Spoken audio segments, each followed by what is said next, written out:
Dobrý den, tašidele. Vítejte u zpráv Tibet TV v českém jazyce. Poslechněte si přehled hlavních zpráv o Tibetu, jeho svatosti Dalajlamovi a tibetské exilové vládě. Toto jsou hlavní události uplynulého měsíce. Jeho svatost Dalajlama se po měsíci stráveném učením v indické Bodhgaji vrátil zpět do Dharamsaly. Jeho svatost Dalajlama kondoloval indickému premiérovi Narendrovi Modimu. Jeho svatost Dalajlama poblahopřál novému brazilskému prezidentu Lulovi da Silvovi. Ústřední tibetská správa oslavila 74. den Indické republiky. Experti OSN vyjadřují vážné znepokojení nad čínskou politikou systematické asimilace v Tibetu. Londýnský institut radikálního současného umění Cirka uspořádal projekce poselství jeho svatosti Dalajlamy Umění naděje. Zástupce jeho svatosti Dalajlamy pro Austrálii se sešel s Číňany žijícími v Sydney. Japonští buddhističtí mniši odsoudili Čínu za vměšování se do reinkarnace jeho svatosti Dalajlamy.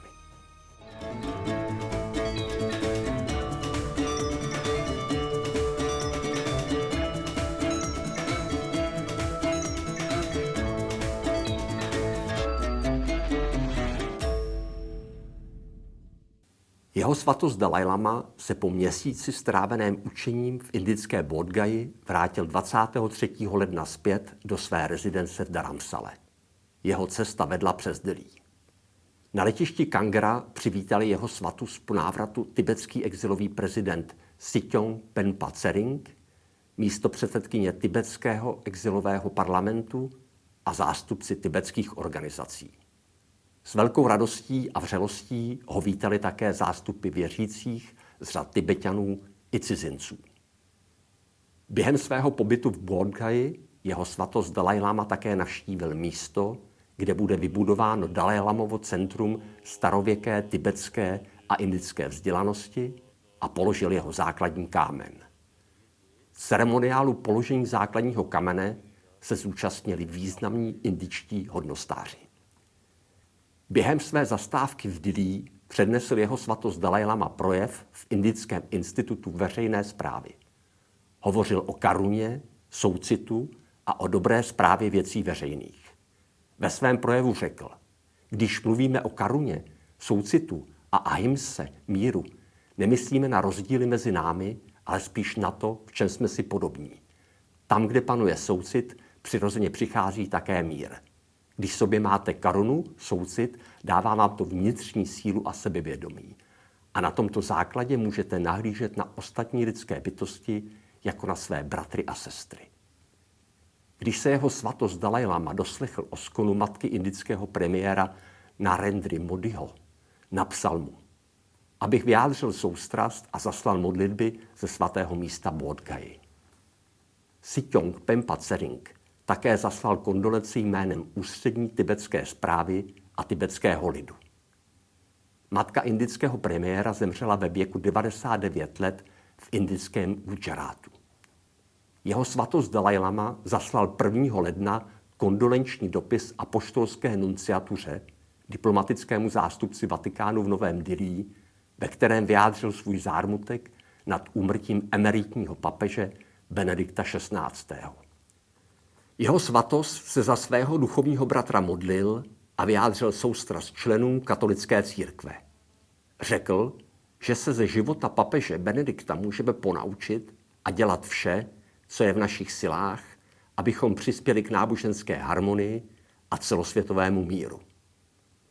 Jeho svatost Dalajlama na začátku ledna blahopřál Luizovi Ináciovi Lulovi da Silvovi k nástupu do funkce prezidenta Brazílie. Jeho svatost ocenil závazek nového prezidenta skoncovat s hladem a zmírnit rozdíly mezi bohatými a chudými a rovněž jeho snahy v boji proti změně klimatu, zejména při ochraně ekologicky důležitých amazonských pralesů. Popřál mu úspěch v naplňování nadějí a tužeb obyvatel Brazílie. Jeho svatost Dalajlama dále blahopřál Kevinu McCarthymu z americké sněmovny reprezentantů a Hakeemu Jeffreysovi, vůdci demokratů ve sněmovně reprezentantů, k jejich vítězství v nedávných volbách. V dopise jeho svatost uvedl, že je dlouholetým obdivovatelem role, kterou Spojené státy hrají při prosazování základních hodnot, jako jsou demokracie a právní stát. Blahopřejné dopisy zaslali Kevinu McCarthymu také předseda ústřední tibetské správy Siťong Penpa Tsering a místopředsedkyně tibetského exilového parlamentu. Jeho svatost Dalaj Lama rovněž 25. ledna poblahopřál ke zvolení do funkce novému novozélandskému premiérovi Chrisu Hipkinsovi. Chris Hipkins střídá odcházející premiérku Jacindu Ardernovou, která nedávno oznámila svou rezignaci. Jeho svatost popřál novému premiérovi úspěch při řešení výzev, které před ním stojí, a při naplňování potřeb a přání Novozélanďanů.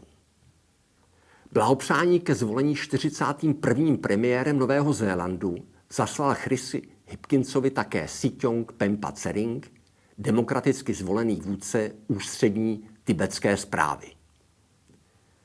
26. ledna uspořádala ústřední tibetská správa krátký ceremoniál k oslavě 74. dne Indické republiky.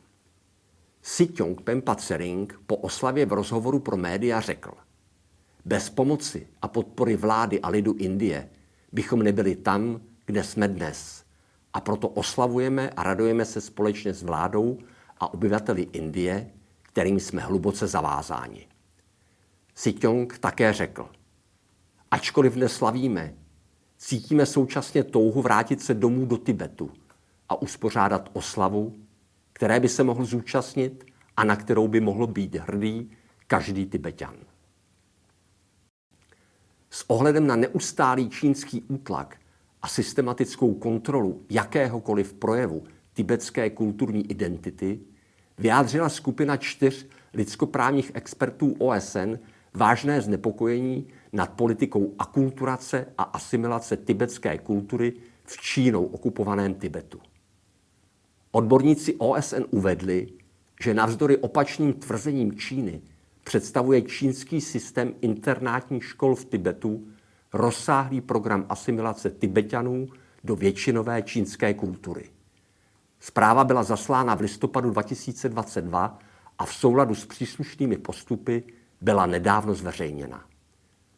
Oddělení pro informace a mezinárodní vztahy ústřední tibetské správy v reakci na intervenci OSN poděkovalo expertům za toto sdělení, které vyjádřilo vážné znepokojení nad dopadem asimilačních politik čínské vlády na tibetskou kulturní a národní identitu.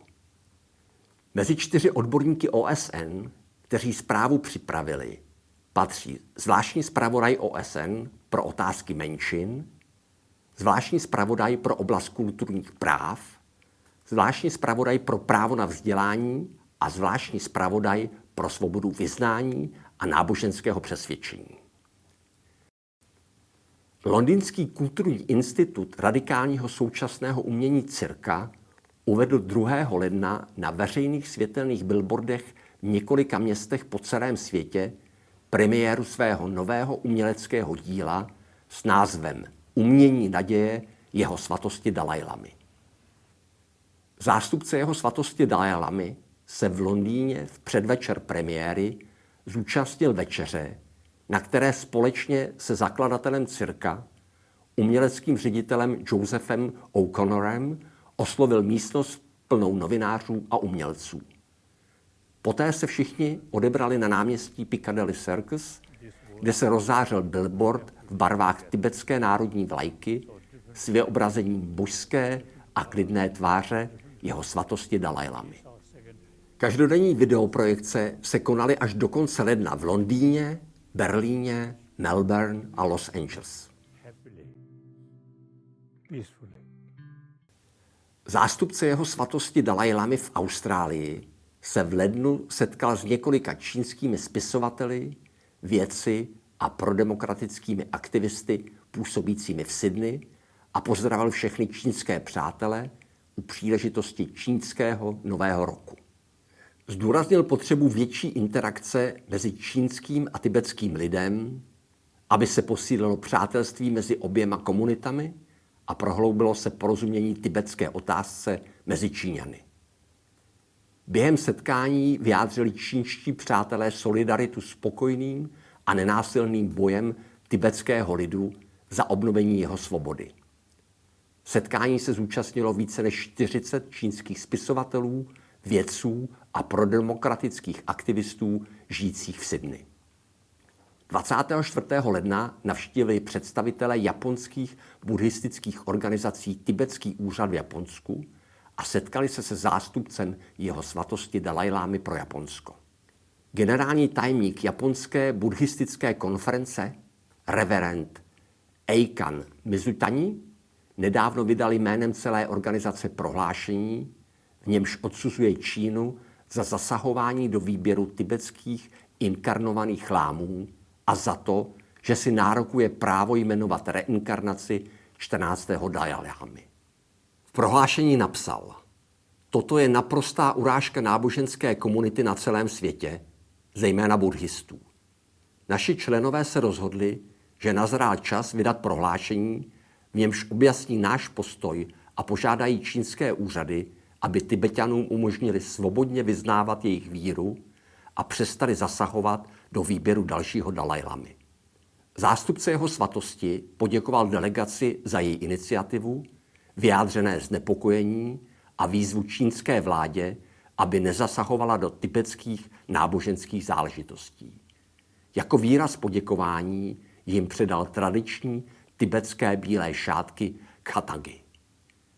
Jeho svatost Dalajlama navštívil Japonsko 24krát a 16krát zemí projížděl.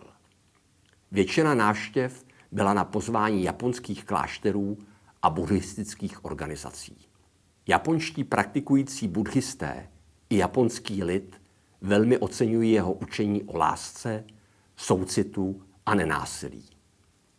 To byly zprávy za uplynulý měsíc. Děkujeme vám za pozornost a věříme, že budete zprávy Tibet TV sledovat i nadále. Tuk Džeče.